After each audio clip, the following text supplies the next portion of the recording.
थारशाह वेझो ॻोठ चेहो सोलंगी में बासर ग़रीब पोरियत मोहरम सोलंगी जे घर ते फायरिंग करे घर के ॿाहिरि ॾेई फरार थी विया। घर भातियुनि मसमा ज़ाहिदा सोलंगी, ज़ाल मोहरम सोलंगी, शेरल सोलंगी ॿियनि जो एहतजाज। इन मौक़े ते मुतासिर ख़ातून मसमात ज़ाहिदा सोलंगी मीडिया सां ॻाल्हाईंदे ॿुधायो त 2 ॾींहं अॻु मुंहिंजो मुड़ुसु मोहरम सोलंगी शहर मां घर जो सीधो सामान वठणु वञी रहियो हो त वाट ते बासर ख़ादिम सोलंगी, हाजन सोलंगी, शकूर सोलंगी मुंहिंजे मुड़ुस खे मारकुट करे सख़्त तशद्दुद जो निशान बणाइण खां बाद पुलिस हवाले करे छॾियो। पुलिस बासरनि खां पैसा वठी मुंहिंजे मुड़ुसु मोहरम सोलंगी मथां बासरनि जे चवण ते कूड़ो केस दाख़िल करे जेल मोकिले छॾियो आहे।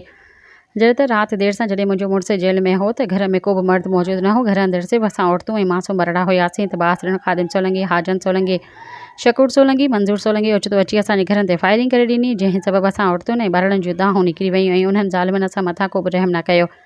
असांजे घर खे ॿाहिरि ॾेई फरार थी विया ऐं असां हिन महिल ताईं ख़ौफ़ ऐं हिरास में आहियूं। हुन सेशन जज नुसरत फ़िरोज़ DIG शहीद बेनज़ीराबाद ऐं SSP नुसरत फ़िरोज़ खां मुतालबो कयो त असांखे फ़िलफ़ौर तहफ़्फ़ुज़ फ़राहम कयो वञे ऐं जवाबदारनि खे गिरफ़्तार करे सज़ा ॾिनी वञे। सब्सक्राइब कयो अवामी न्यूज़ HD खे ऐं ताज़ा तरीन ख़बरुनि लाइ ॾिसंदा रहो अवामी न्यूज़ HD।